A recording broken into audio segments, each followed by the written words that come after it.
ಈ ಒಂದು ವಿಡಿಯೋದಲ್ಲಿ ನಾನು ವಸಂತ ಪಂಚಮಿ ಯಾವಾಗ ಬರುತ್ತೆ, ಹಾಗೆ ಅದರ ವಿಶೇಷತೆಗಳೇನು, ಅದನ್ನು ಯಾರು ಆಚರಣೆ ಮಾಡಬೇಕು ಅನ್ನೋದನ್ನೆಲ್ಲ ಪೂರ್ತಿಯಾಗಿ ತಿಳಿಸ್ತಾ ಹೋಗ್ತೀನಿ.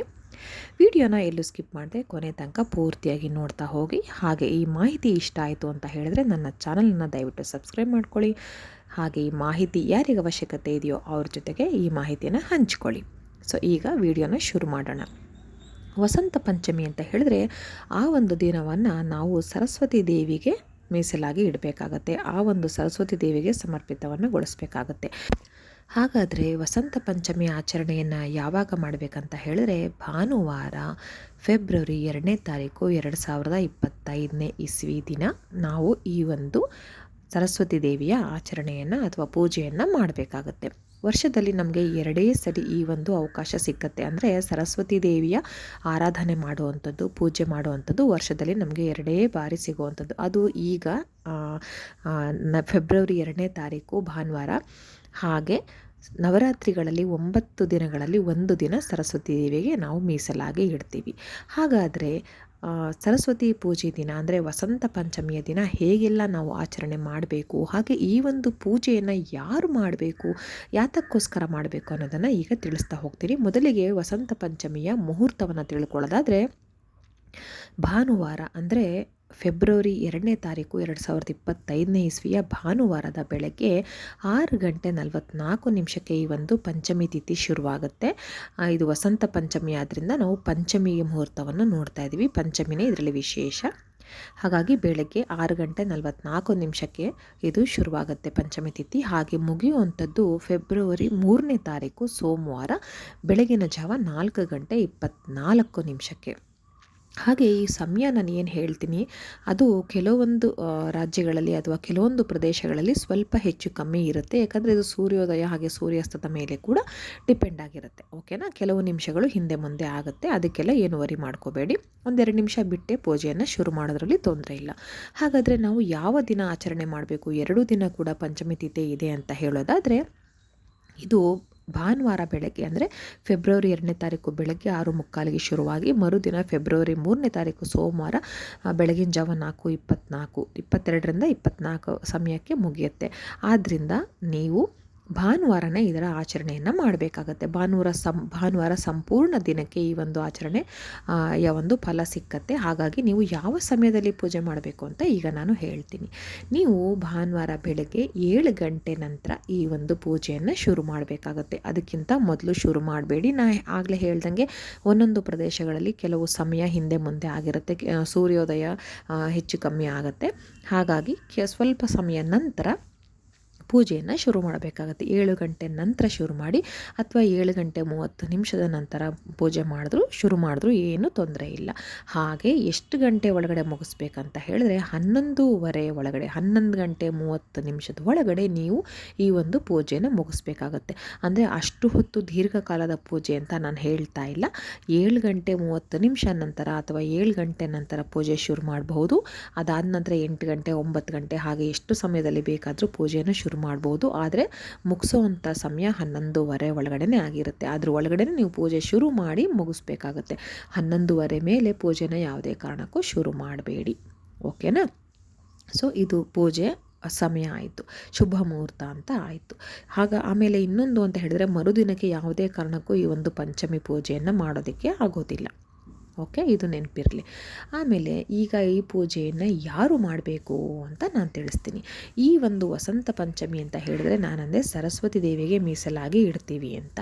ಸರಸ್ವತಿ ದೇವಿ ಅಂತ ಹೇಳಿದ್ರೆ ಜ್ಞಾನ, ಕಲೆ, ವಿದ್ಯೆ, ವಿದ್ಯಾಭ್ಯಾಸ, ಒಂದು ಹೊಸ ಕಲಿಕೆಗಳು, ಶ್ರದ್ಧೆ, ಭಕ್ತಿ ಇದೆಲ್ಲದಕ್ಕೂ ಒಂದು ಮೂಲ ರೂಪ, ಮೂಲ ಶಕ್ತಿ ಅಂತ ಹೇಳಿದ್ರೆ ಸರಸ್ವತಿ ದೇವಿ.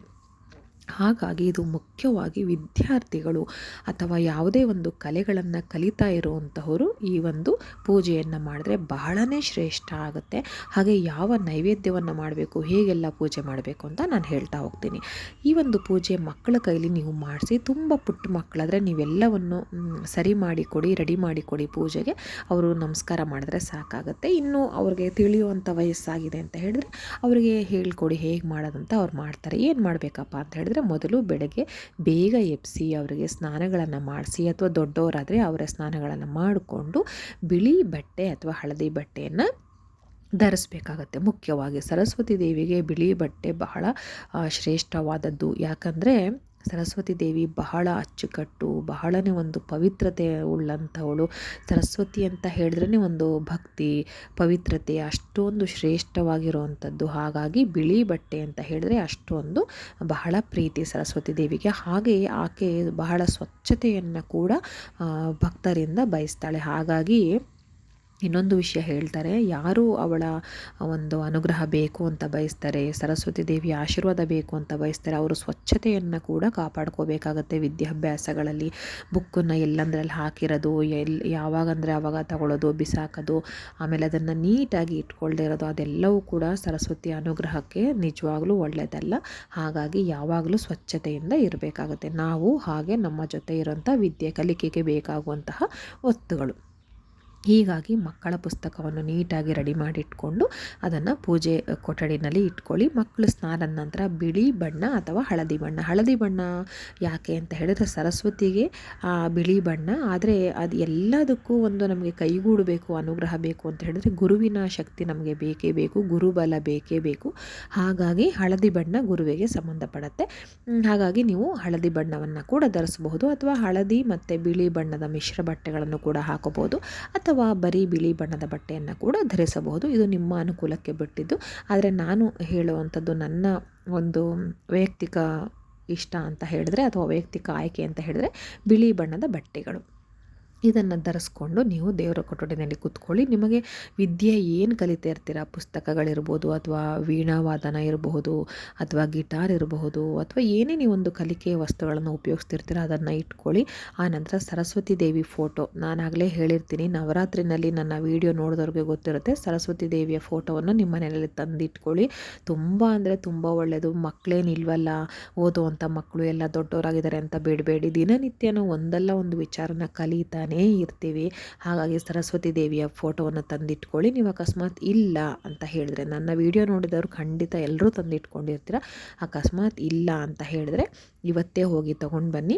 ತಂದು ಅದಕ್ಕೆ ಎಲ್ಲವನ್ನು ಸ್ವಚ್ಛಗೊಳಿಸಿ ಅರಿಶಿನ, ಕುಂಕುಮ, ಹಾಗೆ ಒಂದು ಹೂಬತ್ತಿಯನ್ನು ಏರಿಸಿ, ಹೂವನ್ನು ಏರಿಸಿ ನೀವು ಪೂಜೆಗೆ ರೆಡಿ ಮಾಡ್ಕೋಬೇಕಾಗತ್ತೆ. ಹಾಗೆ ಮಕ್ಕಳ ಕೈನಲ್ಲಿ ನೀವು ತುಪ್ಪದ ದೀಪವನ್ನು ಹಚ್ಚಬೇಕಾಗತ್ತೆ. ತುಪ್ಪದ ದೀಪ ಹಚ್ಚೋದ್ರಿಂದ ಅದು ನಮ್ಮ ಒಂದು ಕೋರಿಕೆ ದೇವರಿಗೆ ಬೇಗ ಮುಟ್ಟತ್ತೆ ಅಂತ ಹೇಳಲಾಗುತ್ತೆ. ಏಕೆಂದರೆ ತುಪ್ಪ ಅಂತ ಹೇಳಿದ್ರೆ ಶ್ರೇಷ್ಠ, ಅದು ಹಸುವಿನ ಶುದ್ಧ ಹಾಲಿಂದ ಬಂದಿರುತ್ತೆ, ಗೋಮಾತೆಯಿಂದ ಬಂದಿರುತ್ತೆ. ಹಾಗಾಗಿ ಬಹಳ ಶ್ರೇಷ್ಠವಾದದ್ದು ತುಪ್ಪದ ದೀಪ ಅಂತ ಹೇಳಲಾಗುತ್ತೆ. ಹಾಗಾಗಿ ತುಪ್ಪದ ದೀಪವನ್ನು ಹಚ್ಚಿ, ಜೋಡಿ ದೀಪವನ್ನು ಹಚ್ಚಿ, ಪುಟ್ಟ ಮಕ್ಕಳಾದರೆ ನೀವೇ ಹಚ್ಚಿ, ಅಥವಾ ನೀವೇ ಯಾವ್ದಾದ್ರು ಒಂದು ಕಲಿಕೆಯಲ್ಲಿದ್ದರೆ ನೀವೇ ಹಚ್ಚಿ, ಅಥವಾ ಮಕ್ಕಳ ಕೈನಲ್ಲಿ ಹಚ್ಚುವಂಥ ವಯಸ್ಸಾಗಿದ್ದರೆ ಮಕ್ಕಳ ಕೈನಲ್ಲಿ ದೀಪವನ್ನು ಹಚ್ಚಬೇಕಾಗತ್ತೆ.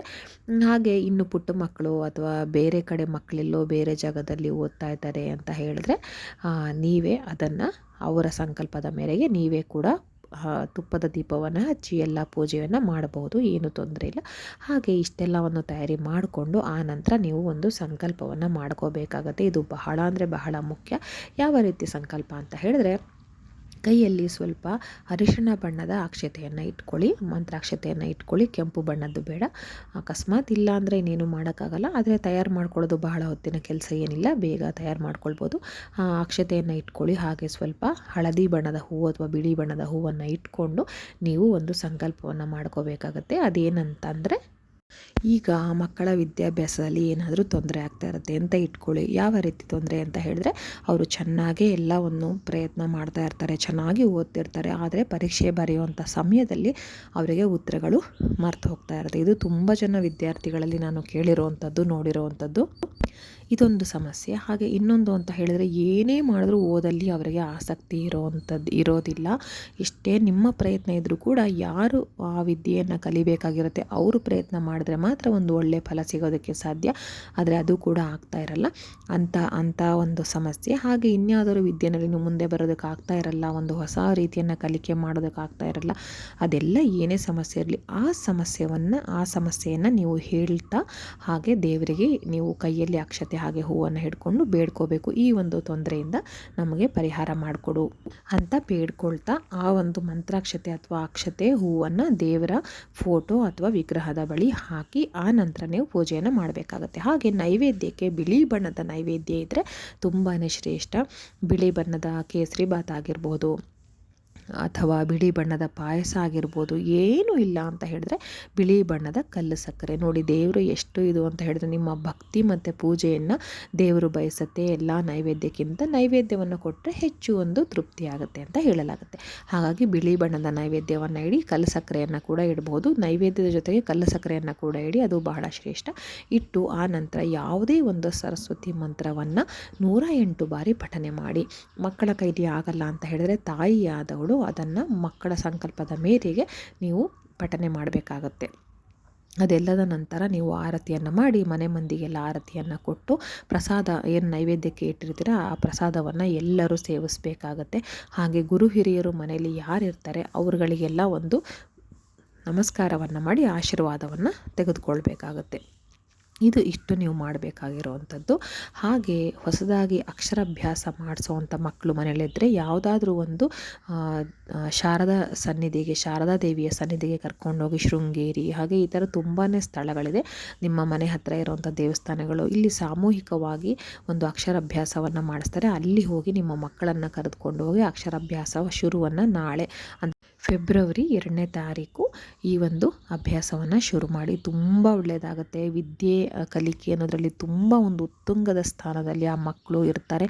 ಹಾಗೆ ಚೆನ್ನಾಗಿ ಏಳಿಗೆ ಆಗ್ತಾರೆ ಅಂತ ಹೇಳಲಾಗುತ್ತೆ. ಇದೊಂದು ಮರಿಬೇಡಿ. ಆ ರೀತಿಯ ಮಕ್ಕಳು ಇನ್ನೇನು ವಿದ್ಯೆ ಕಲಿಯೋ ವಯಸ್ಸಿಗೆ ಬಂದಿದ್ದಾರೆ ಅಂತ ಹೇಳಿದ್ರೆ ಆ ಮಕ್ಕಳ ಕೈನಲ್ಲಿ ನೀವು ಈ ಒಂದು ಕೆಲಸವನ್ನು ವಸಂತ ಪಂಚಮಿಯ ದಿನ ತಪ್ಪದೆ ಮಾಡಿಸಿ. ಹಾಗೆ ಯಾವುದಾದ್ರು ಒಂದು ವಿದ್ಯೆ ಕಲಿಕೆ ಶುರು ಮಾಡಬೇಕಂತ ಹೇಳಿದ್ರೆ ಈ ಒಂದು ದಿನಾಂಕ ಏನು ಹೇಳಿದೆ, ಫೆಬ್ರವರಿ 2ನೇ ತಾರೀಕು ಭಾನುವಾರ 2025ನೇ ಇಸ್ವಿ ದಿನ ನೀವು ಶುರು ಮಾಡಿದ್ದೇ ಆದಲ್ಲಿ ನೀವು ಆ ಒಂದು ವಿದ್ಯೆಯಲ್ಲಿ ಉತ್ತುಂಗ ಸ್ಥಾನಕ್ಕೆ ಏರ್ತೀರಾ. ಹಾಗೆ ಒಳ್ಳೆ ಬೆಳವಣಿಗೆಯನ್ನು ಕಾಣ್ತೀರಾ ಅಂತ ನಾನು ಹೇಳ್ತೀನಿ. ಎಲ್ರಿಗೂ ಧನ್ಯವಾದಗಳು.